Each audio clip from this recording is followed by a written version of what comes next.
7월 15일 수요 예배 온라인으로 함께 드리시겠습니다.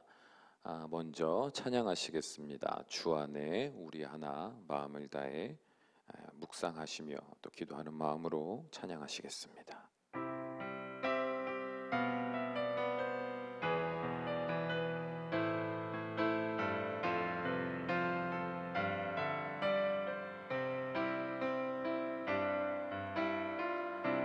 주 안에 우린 하나 모습은 달라도 예수님 한 분만 바라네.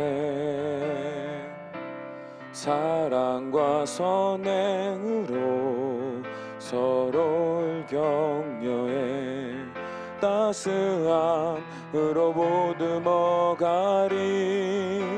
주님 우리 안에 함께 하시니 형제자매의 기쁨과 슬픔 느끼네. 내 안에 있는 주님 모습 보네. 그분 기뻐하시네.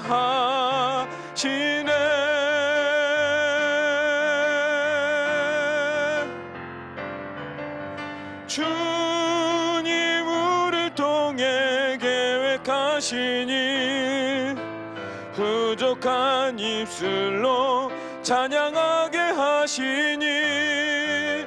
주님 우리를 통해 계획하시니 너를 통해 하실 일 기대해.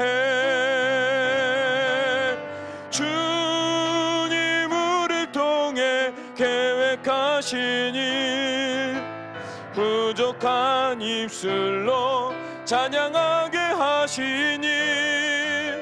주님 우리를 통해 계획하시니 너를 통해 하실 일 기대해.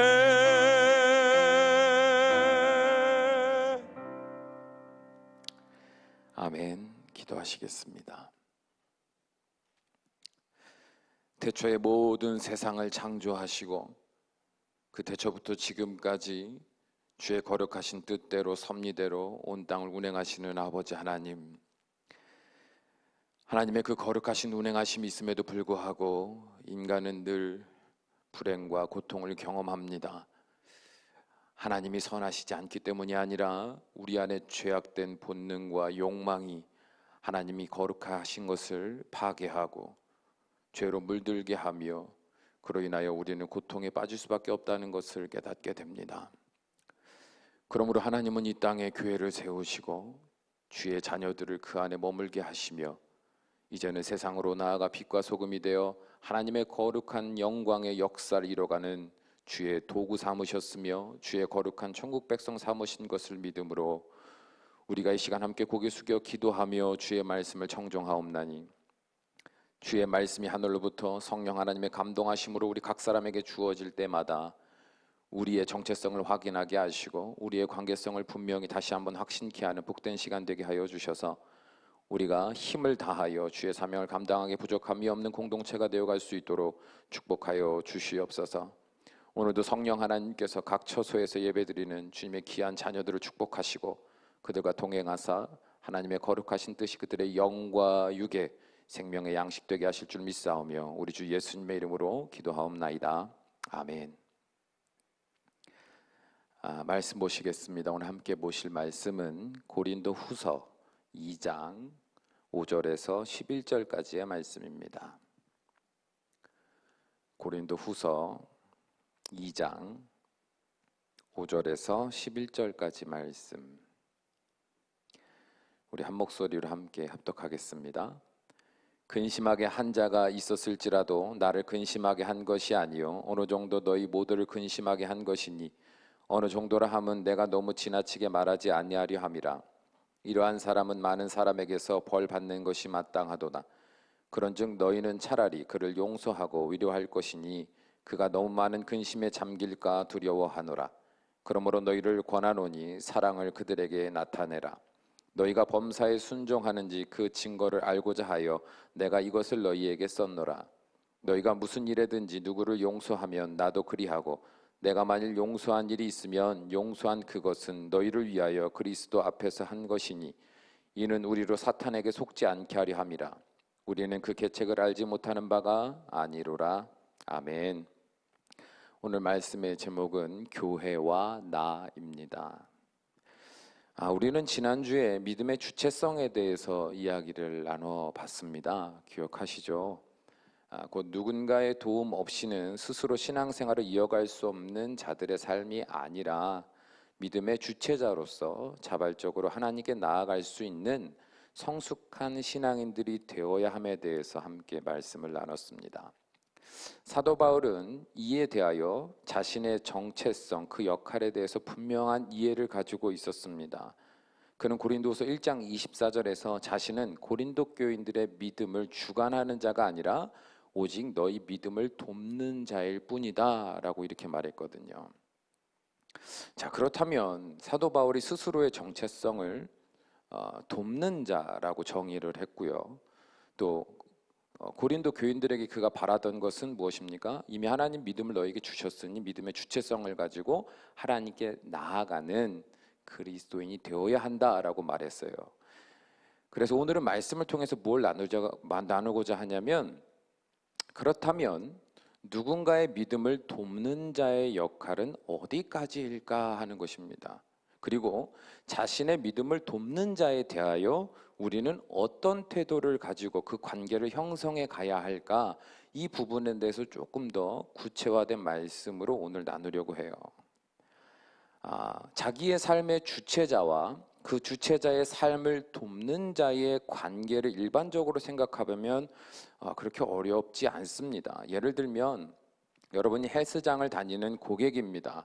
그리고 트레이너에게 운동을 배우는 어떤 그런 일정을 여러분들이 소화하고 있다고 생각해 보는 거예요.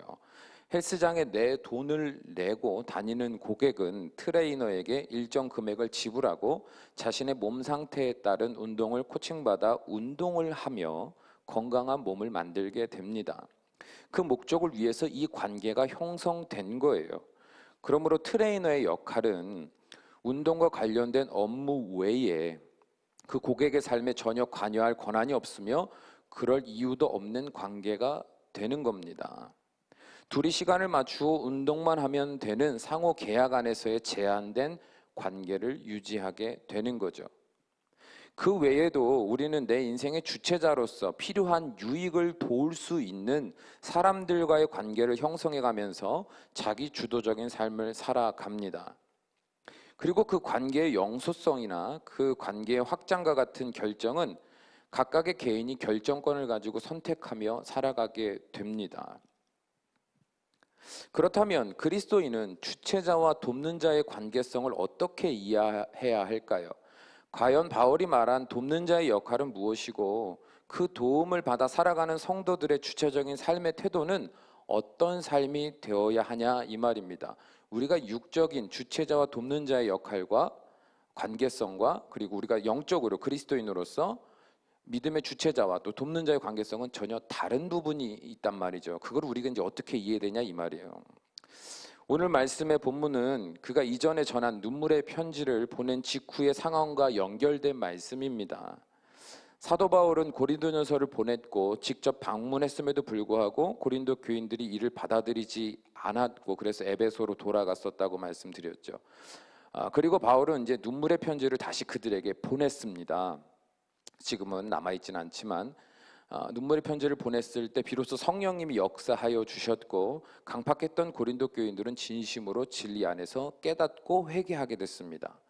그리고 구체적으로 알 수는 없지만 그 눈물의 편지 내용 중에는요, 교회에서 문제를 일으킨 자들에 대한 징계를 권면했었고 그로 인하여 회심한 성도들은 그들을 사도 바울의 말대로 징계했었음을 오늘 본문의 말씀을 통해서 충분히 유추해낼 수 있습니다. 그렇다면 교회 내 문제를 일으킴으로 인하여 징계를 받게 된 자들은 어떤 반응을 하게 됐습니까? 그들은 자신의 잘못을 깨달았고 근신했음을 알 수가 있습니다. 그로써 고린도 교회의 악화된 그 상황이 원만하게 수습되게 된 겁니다. 여기까지 본다면 고린도 교인들은 이제 모든 소란이 해결됐고 평안한 날을 맞이하게 되었음에 안도했을 겁니다. 이런 관점은요, 고린도 교회 내에 머무는 자들의 관점, 시야입니다. 쉽게 생각하시면 돼요. 예전에는 고린도 교회가 잘 믿음 안에 성령 안에서 역사 안에서 성장해 가다가 이제 여러 문제들로 인해서 혼란을 경험했지 않습니까? 근데 사도 바울이 서신을 보내도 방문을 해도 해결되지 않았던 것이 다시 한번 포기하지 않고 온 마음, 진심, 눈물을 담아 쓴 편지 내용을 보고 그들이 감동을 받고 사도 바울을 다시 신뢰함으로 하나님의 복음 앞에 회개하고 돌아왔어요. 돌아왔고 그뿐 아니라 이전에 교회의 소란을 일으키는 그 주동자들, 그 원인이 됐던 그 사람들에 대하여 이제는 사도 바울의 권면을 따라 이제 징계를 하게 된 겁니다. 구체적으로 어떤 징계를 했는지 모르겠지만 어쨌든 교회 내에 다시는 문제를 일으키지 못하게 하도록 그들의 잘못을 명확하게 그들에게 드러내게 하고 그들에게 전달을 하고 그들로 하여금 스스로 근신할 수밖에 없는 상황에 이제 분리된 상황에 처하게 됐다는 거예요, 교회가. 그러니까 이제 그 교회의 상황은 어떻게 변하는 거예요? 이제 거짓으로 복음을 말하거나 사도 바울과 대적하는 무리들이 이제는 잠정적으로 분류가 되었고 온전한 진리, 그 복음에 따라 순종하는 자들의 모임이 다시 활성화되면서 교회는 정상화되게 된 거다 이 말입니다. 그러니까 그 교회 안에 있던 대부분의 그리스도인들, 그 고린도 교인들은요, 이제 그 안에서 와 다행이다, 이제 우리가 다시 제 길을 가는구나 하는 평안을 맛보고 있었다 이 말이에요. 그런데 이들을 지도하던 사도 바울의 관점은 조금 달랐습니다. 그는 좀 더 멀리서 숲을 바라보는 것과 같이 현재 고린도 교회 상황을 바라보고 있었던 거예요. 그의 영적인 시야에는 이제 어떻게 보였을까요? 이제 상상해 보는 거죠. 고린도 교회 대다수의 성도들이 제대로 구원의 길을 걸어가는 모습이 이제 보였을 거예요. 큰 무리가 보였을 것이고 그 반대편에는 여전히 고린도 교회 성도이나 징계를 받고 위축되어 제자리에 주저앉아 있는 소수의 무리들이 보였을 겁니다. 그때 바울은 어떤 생각을 했을까요? 그 상황을 이렇게 정리되고 해결된 상황을 보면서 오늘 5절에서 6절 말씀을 보면 근심하게 한 자가 있었을지라도 나를 근심하게 한 것이 아니요 어느 정도 너희 모두를 근심하게 한 것이니 어느 정도라 하면 내가 너무 지나치게 말하지 아니하려 함이라 이러한 사람은 많은 사람에게서 벌 받는 것이 마땅하도다 이렇게 말합니다. 그러니까 이 말씀은 뭐냐면 교회를 혼란스럽게 했던 그 무리들로 인하여 나도 근심하며 고통받았지만 나뿐만 아니라 너희 고린도 교인들의 전체적인 부분에 전체의 어떤 사람들도 나와 같은 고통을 다 경험했을 거라고 생각한다. 그렇기 때문에 저들이 징계를 받는 것은 나는 당연하다, 마땅하다고 생각한다. 이렇게 이야기하는 거예요. 그런데 이제 여기까지는 고린도 교인들과 같은 관점이죠. 그런데 사도 바울은요, 하나님으로부터 이제 부름을 받아 이 고린도 교회 성도들을 가르치는 자로서 조금 더 성숙된 시야가 있었습니다. 먼저 부름받고 성실하게 하나님의 부름받은 그 삶의 과정에서 열심히 순종하며 삶을 살아가다 보니까 이제 그의 영적인 시야가 더 확장되었기 때문인데 그가 뭘 봤냐면 고린도 교인들이 눈치채지 못하고 있었던 그 어둠을 발견하게 된 거예요. 그게 이제 11절의 말씀인데 11절 말씀 함께 봅니다. 이는 우리로 사탄에게 속지 않게 하려 함이라 우리는 그 계책을 알지 못하는 바가 아니로라 이렇게 말합니다. 그렇다면 지금 사도 바울이 무엇을 말하는 것인지 이해가 되십니까? 사탄은요 고린도 교회 내 모든 관계가 주의 은혜로 정상화되었던 그때에 사탄은 어떤 태도로 이제 자신의 역할이나 자신이 해야 할 일에 대해서 이해하고 있었을까요? 이제는 고린도 교회가 하나님의 은혜로 다시 정상화되고 좀 더 성숙한 그리스도인이 됐으니까 내가 할 수 있는 게 없네 라고 포기했을까요? 그렇지 않다는 거죠. 하나님의 은혜로 고린도 교회가 정상화되었던 그때에도 사탄은 쉬지 않고 그들을 넘어뜨릴 계획을 세우고 있었던 거죠. 이게 사탄의 모습입니다.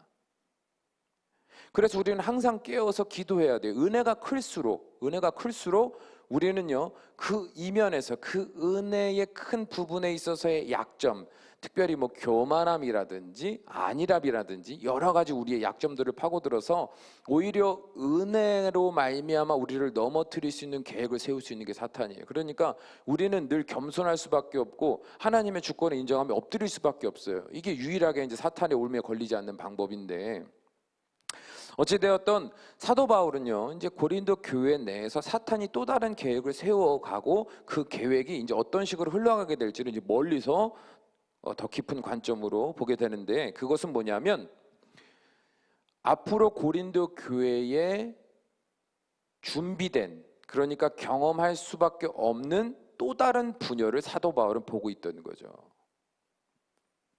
이게 뭐냐면 이제 교회 내 문제를 일으켰던 자들을 징계한 이후 이들을 징계했던 교인들의 마음 속에는 그들을 향하여 어떤 마음을 갖게 됐을까요? 보통 그냥 우리가 우리의 삶을 생각해 보면 돼요. 특별하게 해석할 필요 없고, 우리도 그렇잖아요. 누군가 나를 되게 힘들게 했어요. 나뿐만 아니라 내가 사랑하는 그 무리들을 혼란스럽게 만들었고요, 다투게 만들었고요, 서로 막 분쟁하게 만들었어요. 근데 알고 보니까 그 사람이 거짓말한 거고요, 자기 유익을 위해서요 막 우리를 갖고 논 거예요. 그래서 그것이 다 드러났고요, 그 사람을 우리가 이제 그 허물을 드러내고 그에 대하여 이제 우리가 징계를 내렸다 이 말입니다. 자, 그 직후에 우리의 마음이 어떻을 것 같으세요? 속이 다 시원하겠죠. 그리고 그들을 향하여 바라보는 우리의 관점에서는요, 분명히 그들을 향한 불신과 그들을 향한 미움과 그들을 향한 분노가 여전히 남아 있을 겁니다. 이게 인간의 연약함이거든요. 근데 뭐냐면 사탄은 그들의 마음에 남은 그 죄로 인한 연약함, 그 불완전함으로 말미암은 그 불신과 미움과 분노의 싹이 이렇게 조금씩 올라오는 것을 보고 이제는 교회 안에 또 다른 분열을 만들어 가려는 계획을 세우려 했던 거예요. 여러분, 교회 공동체는요, 무엇을 가장 핵심 가치로 삼습니까? 여러 가지로 말할 수 있겠지만 바로 사랑 아니겠습니까? 사랑? 네. 하나님을 사랑하고 이웃을 사랑하는 게 교회 공동체의 가장 큰 핵심이에요. 또 우리 각 그리스도인들이 삶을 살아가면서 꼭 반드시 최종 목적지로 두어야 할 핵심 가치다 이 말이에요. 십자가도 결국 사랑인 거거든요. 근데 여러분, 그 사랑이라는 것이 온전하게 우리의 삶에서 실천되려면 가장 필요한, 사랑과 어떻게 보면 세트라고 보면 되는데, 그것이 뭐라고 생각하세요? 사랑과 동일한 어떤 의미가 있는 그 핵심 가치, 그것은 바로 용서예요. 용서. 여러분, 잘 생각해 보세요. 사랑을 항상 할 수 있던가요? 사람에 대해서? 아니죠. 나는 항상 사랑하고 싶은데 그 사람은 내 사랑하는 마음을 몰라줄 뿐만 아니라요, 더 나아가서 나에게 오히려 해를 끼칠 때도 있고 서운하게 할 때도 있고요, 오히려 나에게 불이익을 끼칠 수도 있거든요. 그럴 때 우리가 그 사람을 다시 사랑하려면 어떻게 해야 돼요? 용서해야 되겠죠. 그렇기 때문에 우리가 사랑하는 삶을 살려면 이 용서라는 것은 따로 뺄 수가 없어요. 그래서 사랑과 용서는 세트라고 보시면 되거든요. 그렇기 때문에 사도 바울은 이제 뭐를 보는 거냐면, 고린도 교회가 이제는 잠잠해지고 평안해졌지만 징계받은 무리와 징계한 무리들 간에 생겨난 불신, 분노, 미움들, 그 작은 죄의 싹들이 올라오고 있고, 사탄은 그것을 가지고 이제는 아예 교회 안에 그룹을 나누고 패를 가르는 아주 새로운 죄의 균열이 일어나고 있는 것을 사도 바울은 목격하고 있고, 사탄이 이것을 조종하고 계책을 세우려 하는 것도 그는 영적으로 직시하고 있었던 거죠. 근데 고린도 교인들은 그 안에 있으면서 이것을 깨닫지 못하고 있었다 이 말이에요. 그래서 사도 바울은 이를 막기 위해서 오늘 7절에서 10절의 말씀을 그들에게 전합니다. 함께 읽어보면, 그런즉 너희는 차라리 그를 용서하고 위로할 것이니 그가 너무 많은 근심에 잠길까 두려워하노라. 그러므로 너희를 권하노니 사랑을 그들에게 나타내라. 너희가 범사에 순종하는지 그 증거를 알고자 하여 내가 이것을 너희에게 썼노라. 너희가 무슨 일이든지 누구를 용서하면 나도 그리하고, 내가 만일 용서한 일이 있으면 용서한 그것은 너희를 위하여 그리스도 앞에서 한 것이니 이렇게 말합니다. 그러니까 이 말씀을요 그냥 보면 아무렇게나 원래 사도들은 원래 그런 말을 하는 거 아닌가? 사랑 얘기하고 맨날 그런 얘기 하는 거 아닌가? 우리가 이렇게 쉽게 생각해서는 안 돼요. 또 율법적인 어떤 배움을 근거로 가르침을 근거로 말한 것도 아니에요. 뭔가 외우고 가르침을 배운 그 공식대로 설명하는 어떤 그런 식의 말이 아니라 이 말이에요. 사도로서 가지고 있는 영적 시야 안에서 발견한 교회 내 성도들의 약점과 불안 요소를 해결하고 한 차원 더 높은 거룩한 영성을 가질 수 있도록 구체적으로 그들의 영적인 삶에 필요한 가르침을 지금 사도 바울은 베풀고 있는 거다 이 말이에요.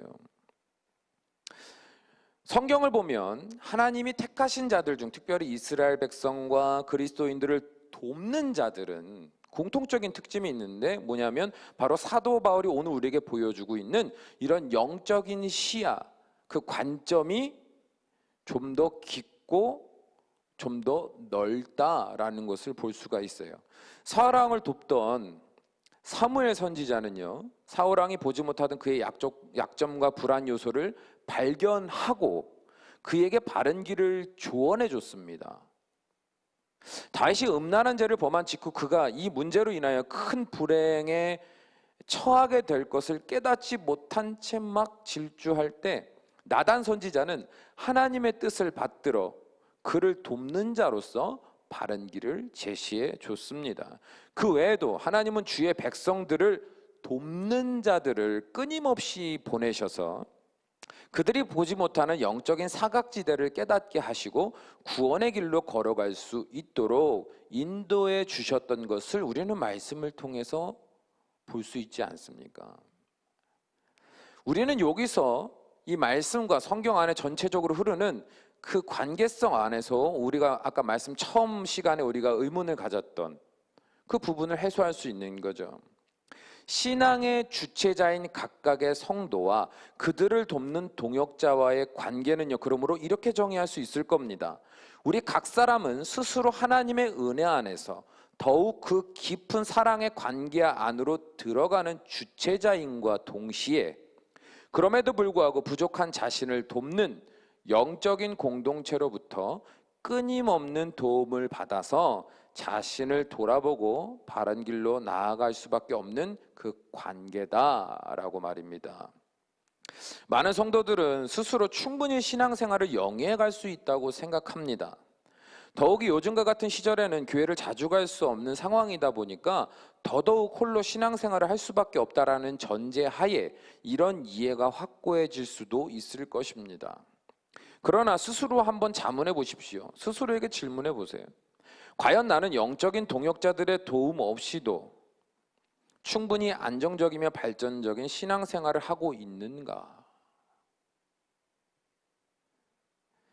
충분히 내 영적인 시야, 하나님을 향한 이해, 내 삶의 순종의 요소들, 내 안에 불완전한 요소들, 내가 회개해야 될 것, 내가 구해야 될 것, 그런 부분들이 점점 더 선명해지고 그리고 이전에 내가 알던 좁은 시야가 아니라 점점 더 확장되어져 가는 영적인 성장과 성숙을 내가 지금 경험하고 있는지, 아니면 경험하지 못하고 있는지, 경험하지 못하는 정도가 아니라 오히려 더 퇴보하고 더 쇠락하고 더 메말라가고 있지는 않는지 스스로에게 한번 질문해 보라 이 말이죠. 자기 스스로 합리화하는 영특한 계산 없이 하나님 앞에서 순수한 마음으로 진실된 마음으로 예배하며 하나님을 사모함으로 그와 영원히 함께 살아갈 날을 소망해 가는, 더욱더 그 소망이 분명해져가는 삶을 살고 있는지 그렇지 못한지 한번 스스로에게 질문해 보라 이 말이죠. 만일 우리가 스스로 신앙생활을 할 수 있었다면, 돕는 자 필요 없이 주체적으로 내가 홀로 하나님께 나아갈 수 있었다면 하나님은 굳이 교회 공동체를 세우지 않으셨을 겁니다. 더 나아가 예수님이 부활하시고 승천하시기 전 명령하셨던 그 말씀도 필요 없었을 거예요. 마태복음 28장 18절에서 20절 말씀 보면 예수님께서 제자들에게 이런 말씀을 하셨죠. 예수께서 나와 말씀하여 이르시되 하늘과 땅의 모든 권세를 내게 주셨으니 그러므로 너희는 가서 모든 민족을 제자로 삼아 아버지와 아들과 성령의 이름으로 세례를 베풀고 내가 너희에게 분부한 모든 것을 가르쳐 지키게 하라. 볼지어다 내가 세상 끝날까지 너희와 항상 함께 있으리라 하시니라. 아멘. 여러분, 이 말씀은요, 교회가 이 땅에 세워지게 된 근본적인 말씀입니다. 이 말씀 때문에 교회가 세워진 거예요. 예수님은 제자들을 온 세상에 보내시며 세상에 많은 사람들을 만날 때 그들에게 어떻게 하라고 말씀하셨어요? 복음을 전하고 가라고 하셨습니까? 전도지 나눠주고? 아니죠. 그들을 어떻게 하라고 그러냐면 제자로 삼으라고 말씀하셨습니다. 그래서 그들에 대하여 책임감을 가지고 바른 복음을 가르치라고 말씀하셨습니다. 정말 중요해요. 그래서 사도들이 온 세계로 흩어져 복음을 들고 나아갔을 때 그 복음을 듣고 믿는 자들에 대하여 그들은 이제 어떤 태도를 가졌어요? 그들을 제자로 삼았습니다. 그리고 그들에게 막 그 지역에서 1년을 머물든 2년을 머물든 막 그곳에 머물면서 그들을 가르쳤습니다. 제자 삼은 거예요. 그게 이제 초대교회의 시작인 겁니다. 열방교회의 시작인 거죠. 그뿐만 아니라 여기서 멈추지 않았어요. 무슨 말이냐면 예수님은요, 가르치라까지만 말씀하신 게 아니고요, 내가 너에게 분부한 모든 것을 가르쳐 뭐 하라 그랬냐면 지키게 하라 그러셨습니다. 지키게 하라. 여러분, 지키게 하라고 말씀하신 이유가 뭐예요? 쉽게 생각해 보면 가르치는 것만으로는 부족하다고 말씀하신 거예요. 왜냐하면 우리 각 사람은요, 제한된 환경, 제한된 생각과 마음의 틀을 가진 연약한 존재이기 때문에 스스로 배운 것을 온전히 지킬 수 없음을 알고 계셨습니다.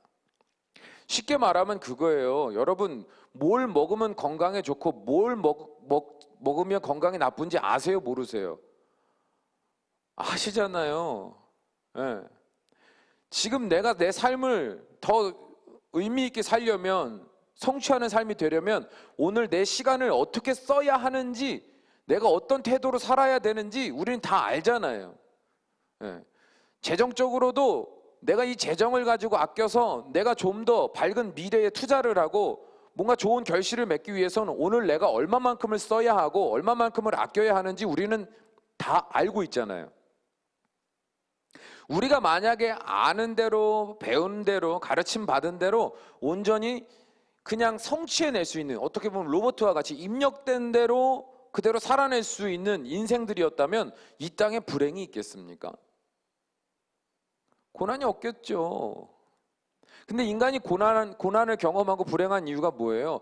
가르침을 받은 대로, 배운 대로 살기보다 내 생각, 내 주관, 내 감정, 내 경험, 내 이해, 내 판단, 내 기준을 따라서 가르치는 것과 상관없이 살기 때문에 불행한 거 아닙니까?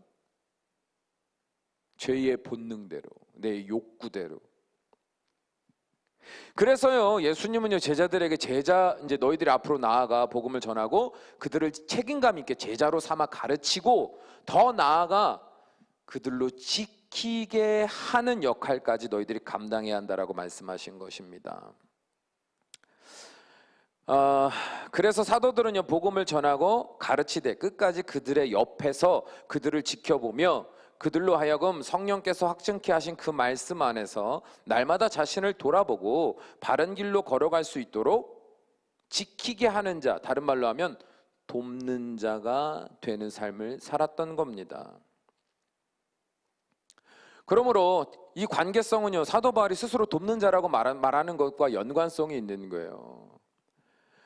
어떻게 보면 사도이기 때문에 그들에게 복음을 처음 전했고 그들이 모르는 영적인 부분들을 가르치는 자이기 때문에 그가 우두머리가 되어 그들을 인도하는 것 같지만, 그들의 믿음을 주관하는 자 같지만, 사도 바울은요, 고린도후서 1장 24절에서 뭐라 그랬어요? 우리가 너희 믿음을 주관하려는 것이 아니요 오직 너희 기쁨을 돕는 자 되려 함이니 이는 너희가 믿음에 섰음이라, 이렇게 말해요. 그러니까 잘 들으셔야 돼요. 너희들 스스로가 복음을 받은 자, 또 하나님이 너희에게 복음을 주신 자, 그래서 너희들 안에 복음이 있고 성령님이 계신 자 되었으니 너희들이 하나님께 나아가는 사람이 될 수 있게 됐다. 그러나 너희들은 가르친 바대로 순종하는 거룩한 본성이 아직 부족하고 연약하여 내가 돕는 자로서 너희들을 도와가며 너희들의 불안정한 요소들, 그래서 잘못된 선택을 할 수 있는 그런 수많은 위험 요소들이 있는데 옆에서 내가 돕는 자로서 그것들을 너희들이 가르치고 또 지킬 수 있도록. 만약에 지키지 못하면 어떻게 하는 거예요? 고집피우면 어떻게 하는 거예요? 고린도 교회에 거짓된 복음을 가지고 들어와 혼란스럽게 했던 자들에게 대한 것과 마찬가지로 징계하는 거예요. 경책하는 거예요. 예. 우리가 복음을 들을 때, 여러분 교회에서 복음을 들을 때 마음이 늘 평안합니까? 찔릴 때가 있잖아요. 왜 찔리는 거예요? 예? 찔리는 이유는 지금 내가 말씀을 따라 그 거룩하신 은혜의 진리를 따라 살지 못하고 있기 때문에 찔리는 거거든요. 근데 이게 찔려야 마음에 불편함이 생겨요. 이게 찔린다 그래갖고 갑자기 변화되진 않아요. 처음에 경험하는 건 불편함이죠. 불쾌함이에요. 그러나 하나님은요, 이제는 그 뭐냐면 영적인 자극이거든요. 계속 말씀이 복음 안에서 주어지면 주어질수록, 내가 피하려 하고 합리화하고 도망하려고 하면 할수록 성령 하나님은 더 날카로운 칼날과 같은 말씀으로 우리의 모든 것을 쪼개어 결국 우리로 인정케 하시는 과정을 주시는 겁니다. 그래서 처음에는요 불쾌하고 불편했지만 그 복음 앞에 계속 있다 보면 점점 더 내가 얼마나 추하고 더러운 길로 가고 있었고, 내 생각과 마음은 무엇으로 가득 차 있었고, 내가 무엇을 목적하여 무엇을 위하여 그동안 살았고, 내가 그 삶을 살면서 하나님을 어떤 하나님으로 내가 믿고 살아왔는지, 막 그런 적나라한 우리의 영적인 것이 다 드러나게 되는 거예요. 복음의 밝은 빛 앞에. 그때 우리는 어떻게 되는 거냐면 회개하고 다시 믿음의 바른 길을 걸어가기 시작합니다. 사도 바울은 이 역할을 하는 거예요. 복음을 전해서 옆에서 돕는 자로. 오늘날 교회도 마찬가지인 겁니다. 우리 모든 성도들 또한, 목회자들도 마찬가지로 하나님이 붙여주신 영적인 공동체를 소중히 여길 수 있어야 돼요. 우리의 믿음을 돕는 자로 보내주신 영적인 동역자들과의 관계를 소홀히 해서는 안 된다, 이 말입니다. 사탄은요, 우리의 영적인 관계성을 깨어지는 것이 우리에게 얼마나 치명적인 것인지를 잘 알기에 우리의 고집과 기준, 편견과 감정 안에서 쉴 새 없이 이간질하며 별것도 아닌 문제들로 우리를 분열시키려고 합니다. 그렇게 우리는 이렇게 힘든 때일수록, 함께 모이기 어려운 때일수록 나 자신의 생각이 언제나 옳다라는 태도를 버리려는 자세가 정말 중요합니다. 세상 사람들을 의지하며 그들로부터 도움을 받고 위로를 받으려는 태도보다는 주 안에서 하나 되게 하신 영적인 공동체와 더욱 긴밀한 소통의 관계를 맺어가며 우리를 돕도록 보내주신 이들로부터 영적인 도움을 받아야 한다는 것을 절대로 잊어서는 안 될 거예요. 제가 많은 성도들과 또 청년들과 상담을 하다 보면 참 동일하게 경험하는 게 있는데요. 뭐 직장 때문이든 뭐 학업 때문이든 아니면 뭐 가정 어떤 상황 때문이든 여러 형편 때문에 교회를 오랫동안 자주 나오지 못하게 되는 경우들이 있어요. 성도들의 삶에. 그런데 그렇게 한 달이고 두 달이고 뒤에 이제 만나서 다시 이제 관계를 시작하게 될 때 제일 먼저 경험하는 게 뭐냐면, 예전에는 매일매일 함께 말씀을 나누고 함께 기도하고 이랬을 때는요, 제가 아 하면 아가 나왔어요. 근데 이제는 아 하면 왜가 나오는 거죠. 왜. 저도 마찬가지예요. 목회자도 마찬가지예요. 제가 말씀과 기도로 깨어있지 않으면 저도 말씀의 은혜를 못 받아요. 들어도 못 받고요, 전하면서도 못 받아요. 찬양을 할 때도 은혜가 없어요. 해야 되니까 하는 사람처럼 하게 되더라고요. 우리가요, 영적인 그 구원의 길을 걸어가는 거는요, 절대로 쉬운 게 아닙니다. 항상 깨어있지 않으면 결국엔 잠들 수밖에 없고 무감각해질 수밖에 없거든요. 퇴보할 수밖에 없어요. 그뿐만 아니라 거룩함이 채워지지 않은 곳은요, 어둠이 채워지기 마련이거든요. 세상의 수많은 사상, 가치, 개념, 욕망, 또 불안, 이런 두려움, 염려, 막 부정의 것들이 가득 담겨 있으니까 거룩함의 소통이 불가능해지는 걸 보게 돼요.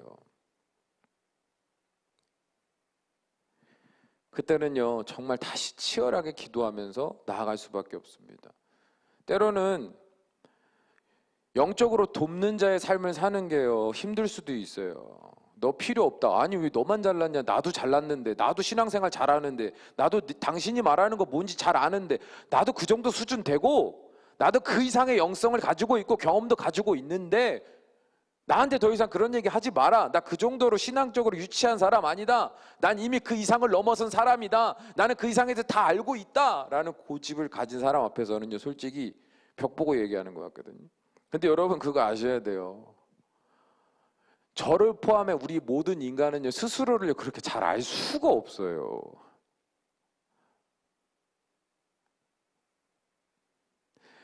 내가 항상 옳다, 나는 다 알고 있다, 아, 그 정도는 이미 여러분 이런 고집을 갖고 있으면 이 세상에서 여러분을 도와줄 사람은 없어요. 여러분이 가지고 있는 영적인 이해와 묵상들이 정말로 성령 하나님이 주신 것인지 아닌지 어떻게 알아요?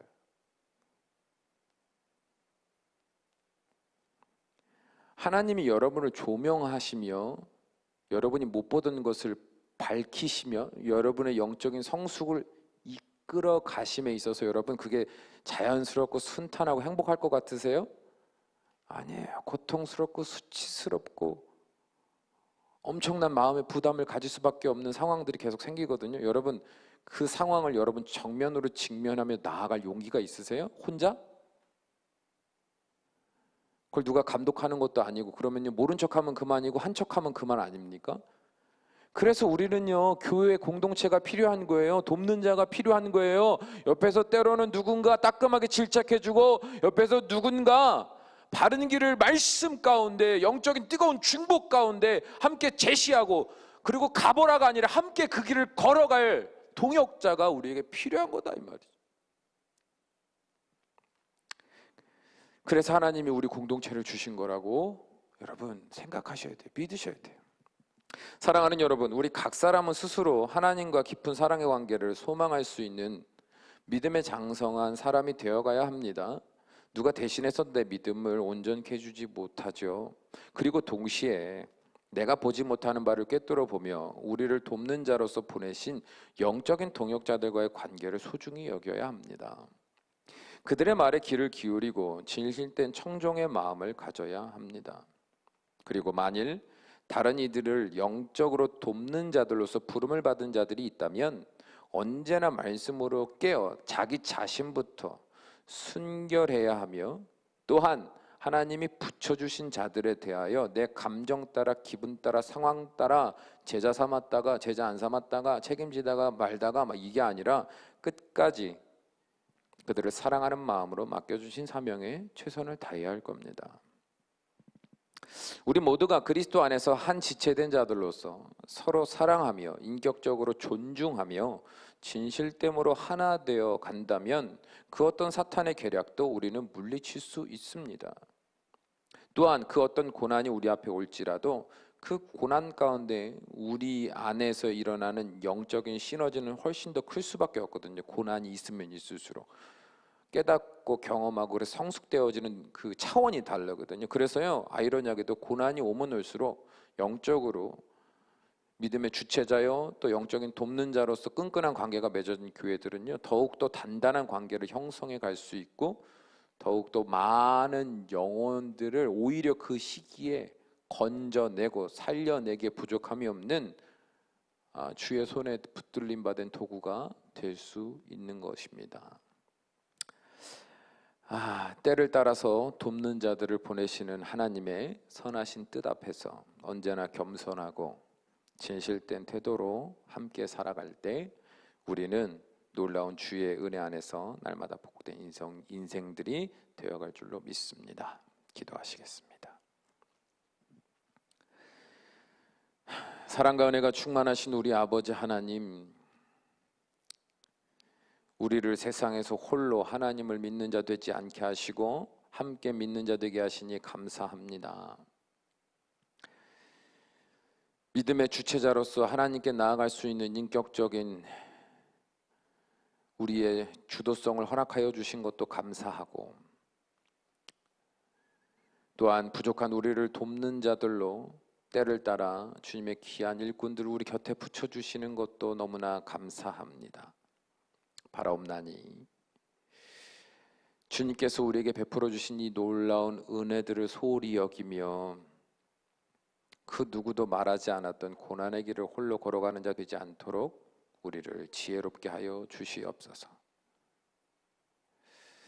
연소한 자 앞에서도 마음을 낮추어 겸손한 자 되게 하시고, 하나님께서 깨닫게 하셨을 때 내 고집 자존심 것을 따위를 내세우며 대립하며 분쟁하며 분리되는 자들이 아니라 오히려 겸손히 귀를 열어 이 시간 이 상황을 통해 말씀하시는 하나님의 음성에 귀를 기울일 줄 아는 믿음의 성숙한 자들이 되게 하심으로 주님께서 우리를 더욱더 온전한 믿음의 사람으로 공동체로 세워가시는 그 은혜의 시간들을 잘 누리는 인생들이 될 수 있도록 축복하여 주시옵소서. 그러므로 잘 준비된 도구 되어 하나님의 그 때에, 이제는 가자 하시는 그 때에 하나님께 마음껏 쓰임받는 주님의 복된 인생들이 될 수 있도록 인도하여 주시옵소서. 우리 주 예수님의 이름으로 기도합니다. 아멘.